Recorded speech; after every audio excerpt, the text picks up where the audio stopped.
thank you. I'm honored to be here with all of you today. I think you're out there. It's a little hard to see with the lights, but I'm honored to be here, not only to participate in this program, but to thank you for the good work you're doing and making Utah such a great place to live and to raise families and to do business.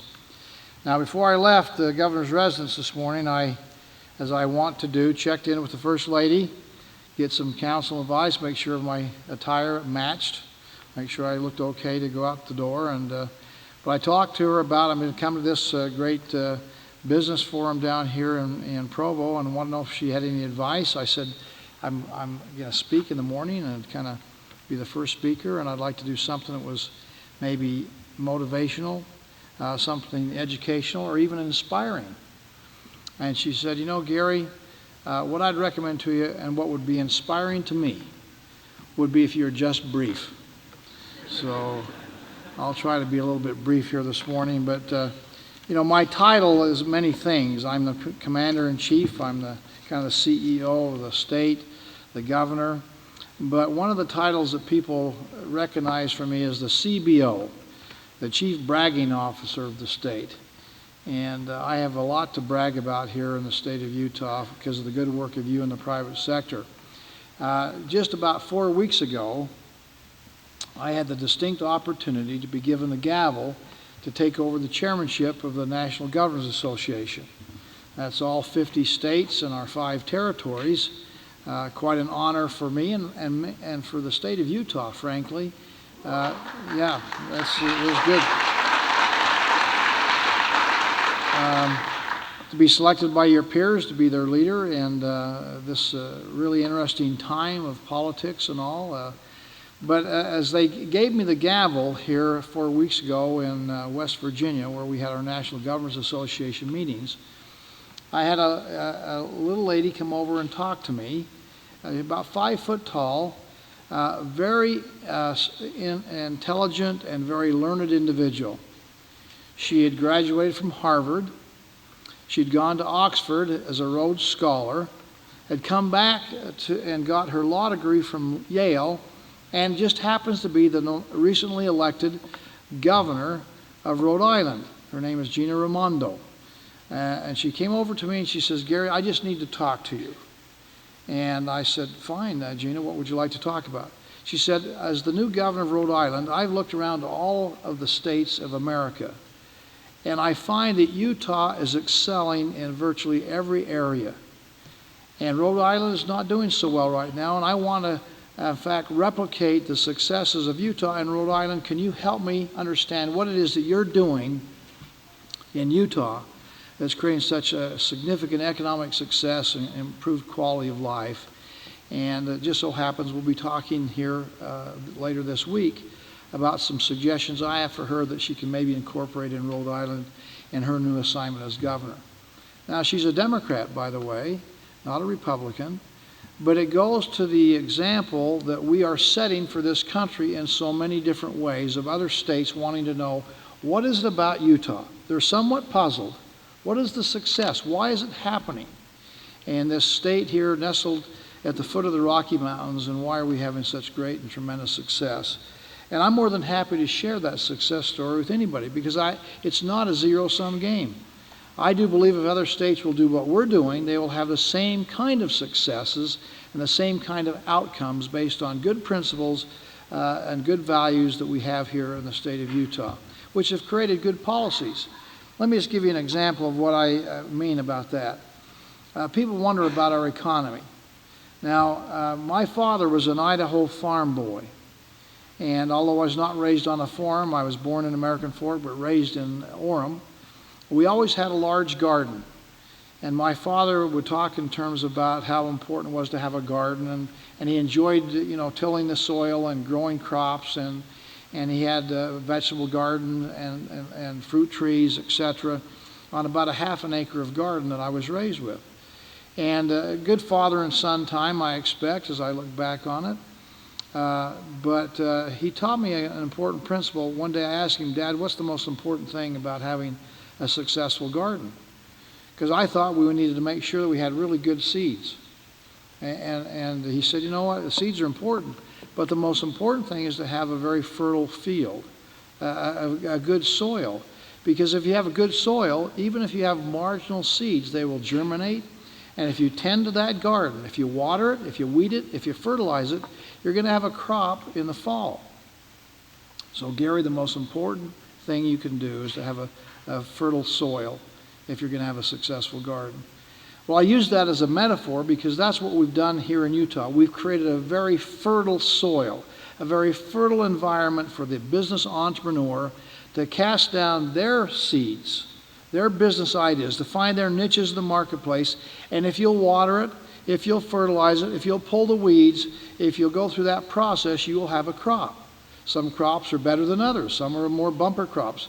But the opportunity for you to succeed in this state of Utah, because our fertile business environment is better than any place in America today. We've lowered and flattened our tax rates, for example. We've gone through and reviewed our business regulations. And as we've done that, we've eliminated 368 business regulations that impact you, the entrepreneur, and the business community out there to make it better, taking some of the weeds out of your way to make sure that you have an opportunity to be successful.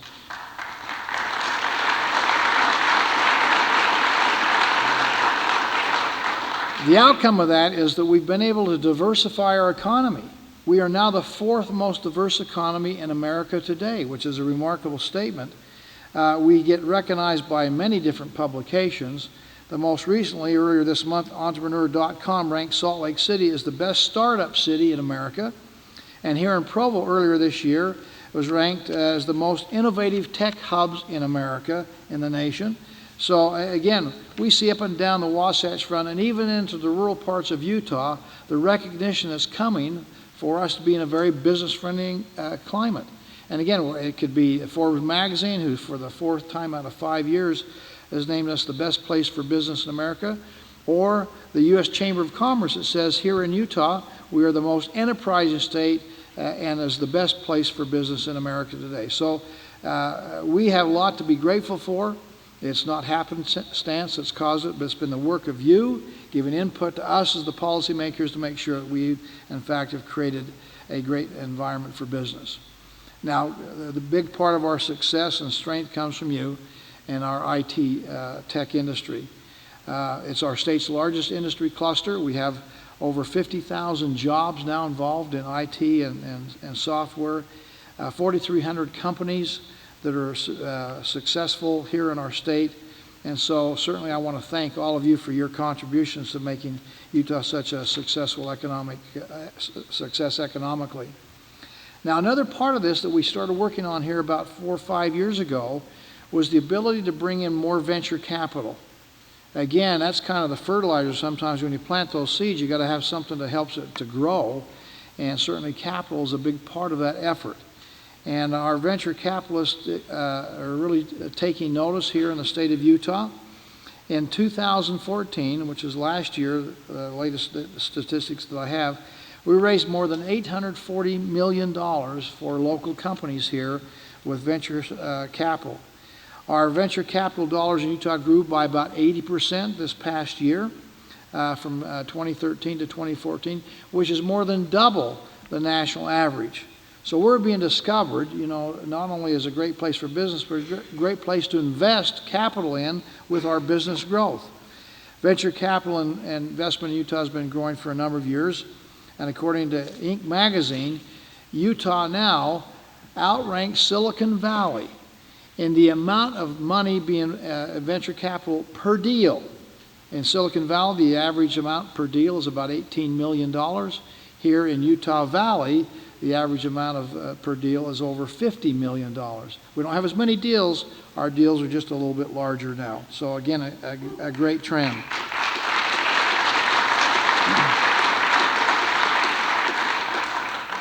Now, one of the things that we've understood that's made the business entrepreneurial circumstance we have here to make you be optimistic about the future is because we are very predictable. We have not raised our income taxes in over 20 years. So you know that the tax rates that we have here are stable. They're not going to be raised here into the future. You know that we're trying to make sure that our regulations are sensible, that they're not overburdensome. that there's only two reasons for regulations: at the level playing fields, make sure everybody has equal opportunity, but also to make sure that we protect ourselves from the bad people, that people are not going to steal your intellectual or real property. And so those regulations are designed for two things: protecting the public or leveling the playing field. Otherwise, we think regulations are a drag on the economy, and we're trying to make sure we eliminate those and make sure that we're streamlining the regulation system that we have here in Utah. And again, we have a predictability and a certainty in our environment here that you don't see in other states. And again, that predictability is allowing the venture capitalist and the business entrepreneur to see this is a very business-friendly environment. I'll just mention one other story here as I start winding down my remarks. A few years ago, a fellow running for the governor of Michigan, a fellow by the name of Rick Snyder, stopped by my economic development office. And he said, you know, I know Utah really is on the rise. It seems to be leading us out of the Great Recession.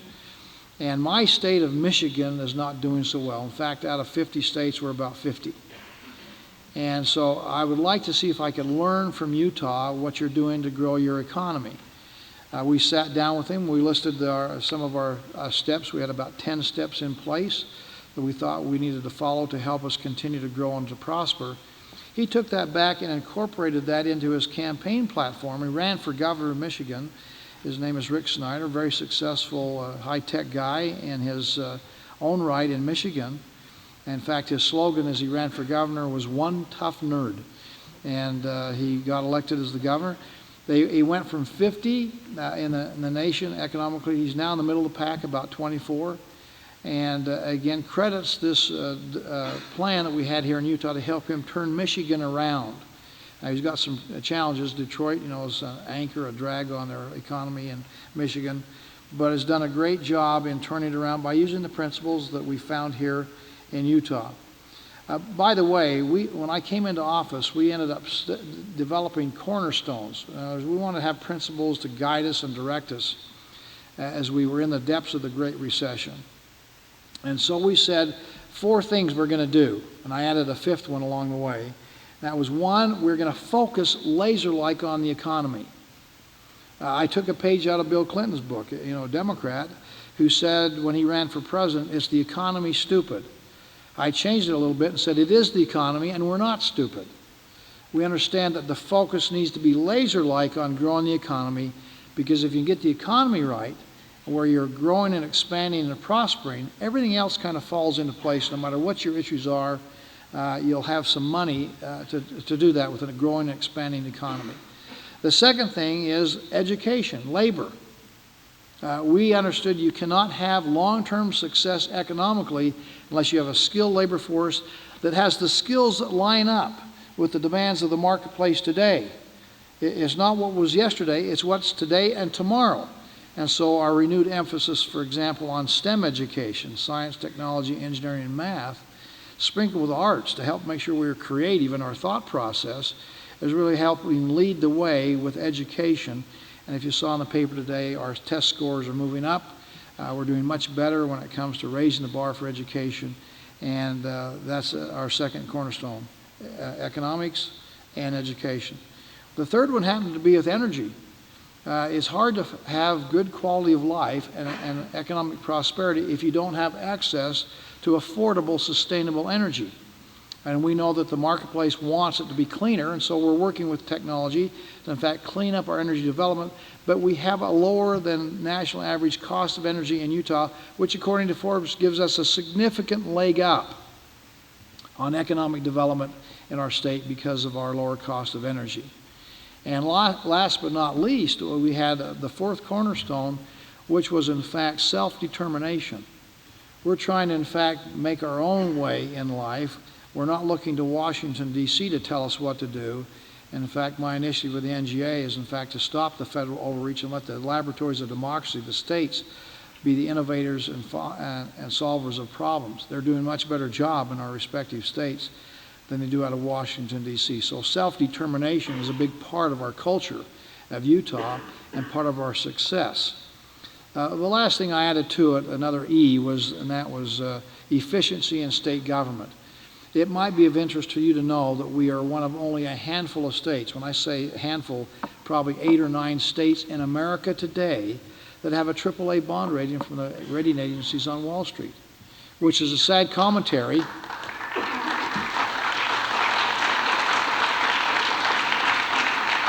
Somewhat a sad commentary on the rest of the states that are not living within their means.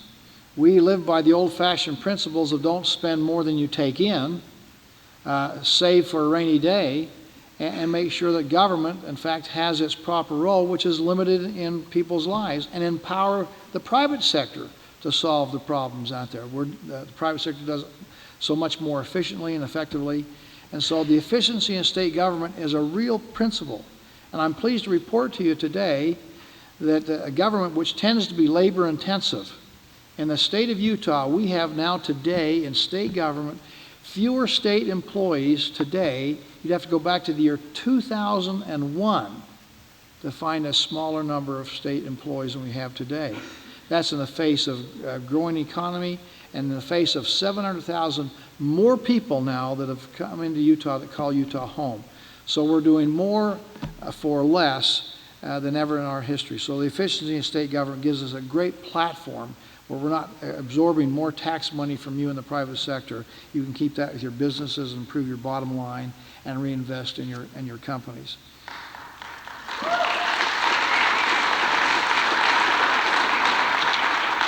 Last, let me just conclude by saying this. We have a lot to be grateful for. Our state is doing so very well, and we have become a role model for many other states. I've mentioned just a couple. I could give you more stories of other states that are trying to incorporate in their own states what we're doing here in Utah. I see Utah like cream rising to the top. We are, in fact, becoming a great role model as we, in fact, are having tremendous successes in virtually every measurable way. Now, that doesn't mean that we don't have challenges. You know, perfection is a far distant island out there that we're striving for, but we're on the right road going in the right direction. But things come along, particularly in the IT industry, a lot of disruptive marketing, new opportunities, new innovations, and states need to be nimble. We had a company came in involved with some insurance marketing called Zenefits. And again, we found we had laws on the books which were, in fact, becoming obsolete because of this new disruptive marketing technique. And so again, an example of how states can be nimble and react as necessary. We changed the laws, and now Zenefit and the marketplace are being benefited because of the states being able to, in fact, address those issues and those challenges and make adjustments in the marketplace. I expect that will continue to happen. I know we had a kind of a high water mark. Most of us remember the 2002 Winter Olympics, which people said that is Utah's finest hour. And it certainly was one of the great years for Utah, and certainly a high water mark to that point. But I'm here to tell you Utah's best years are ahead of us. We have opportunities to do remarkable things in the marketplace, in policy development, and being a leader in this country in ways we've never had the opportunity to lead before. We're being noticed, we're being discovered, we're being admired, we're being copied. And so a great opportunity for us to, in fact, raise the bar and be a good example in this country, and a country that's full of a lot of bad examples that certainly could use a good example. Well, that good example is you, and you in the private sector are the driving force behind the successes we're having here in the state of Utah. So I think you can take us to even greater heights. I look forward to the next few years as we, in fact, work together in a very collaborative fashion. When I first came into office, my inaugural address, I said, if we could work together, if we had unprecedented partnerships, we would have unlimited possibilities of success. That's proven to be true. And again, thanks to you, it's working. So thank you. I'm honored to be with you. Keep up the good work. God bless you for your efforts, and good luck in your success. Thank you very much. So thank you for coming to StartFEST. We have a few minutes here. I'll ask you a few questions. All right. I'll answer quickly. All right. In your speech, you kind of briefly touched on some of the things that makes Utah such a business-friendly state. What are some of like the specific programs the state is implementing to really kind of drive tech and startup innovation? Well, first of all, in a free market competitive society, which we believe in Utah, unfortunately, We have people in America today that don't even want to use the word capitalism. And yet free market capitalism has been a great success in America. It's what's made us what we are today, the richest, healthiest nation ever in the history of the world. And free market capitalism provides the best benefit, the best products at the lowest prices for the most people of any system available in the history of the world. We ought not to forget that. So we have tried to, in Utah, to empower the private sector, to not dictate to you, to say, let your creative juices, flow and see what you can come up with. We do have the abilities to help those in the marketplace. And we have 14 business resource centers, for example, throughout the state, so that the young entrepreneur can come in and actually get free advice and counsel from others who've been down that same road, be mentors and help you. We have programs for companies, custom fit, where companies can come in and actually go to some of our universities and colleges and have specific training for the needs that they have uniquely sold to their companies. We have incentive programs which we designed to help get grants up to $200,000 to help start up companies. For larger companies, we have ability to help them with international expansion. Our World Trade Center, our Go-It office, is designed to help expand beyond the borders of not only of the state, but throughout America and internationally too. So we have a number of programs out there designed to help, and if you have any questions, I would suggest contact our Go-It office, and Val Hale, who's a local boy from down here in Orem-Provo area, his staff would be more than happy to help give you some guidance and instruction. So we have a lot of high-profile CEOs, tech CEOs leading some of the, these unicorn companies here in Utah. Probably when you talk to these guys and women, probably the biggest issue that always comes up is recruiting and a talent shortage. What's the government's role there? Can you do anything in order to promote more talent, get more talent, in the startup and tech community? I meet about every quarter with about 20 CEOs from around the state to kind of pick their brain and say what's going well, what do we need to do better on, and recruitment has been a big thing. And so we are sensitive to the issue. One advantage of having a higher birth rate is we're growing a lot of people from inside.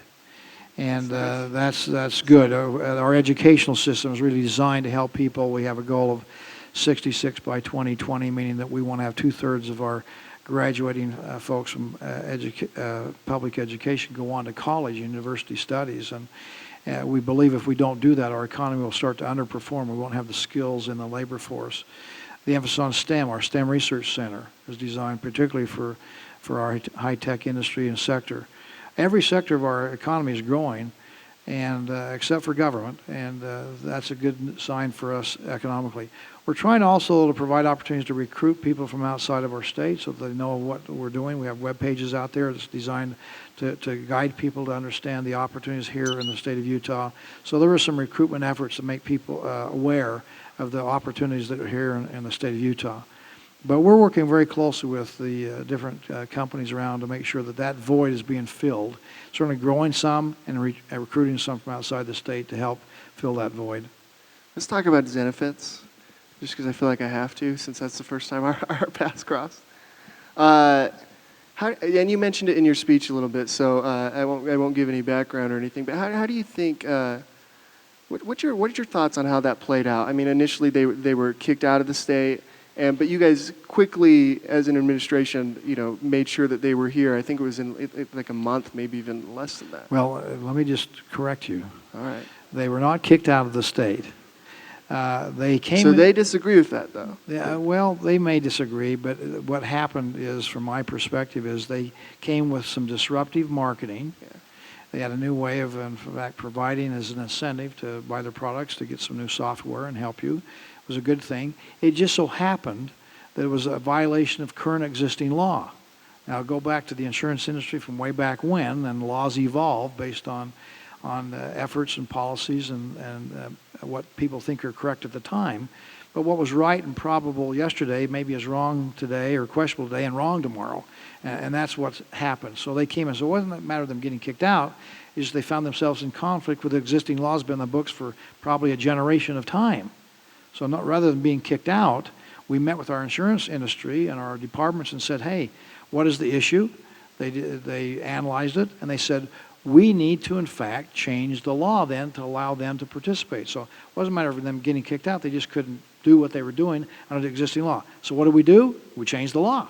Yeah. We made an accommodation. We recognized that this law was obsolete and not practical for today. And now they're out there marketing, and everything's, I think, win-win. So Tesla, Tesla? they have a dealership here. They can't, and correct me if I'm wrong here, they can't, what's interesting about Tesla is you can't even buy a Tesla on a lot. You have to buy it online. But I think what's going on right now, and this may be a city thing, this may be a state thing, they can't have their cars there and people can't come test drive them currently. What's going on with Tesla? What do you think will happen with Tesla? Well, Tesla, again, that goes back to, again, old archaic laws that we've had on the books from the days of the Great Depression. That's how long they've been on the books, and it has to do with franchising.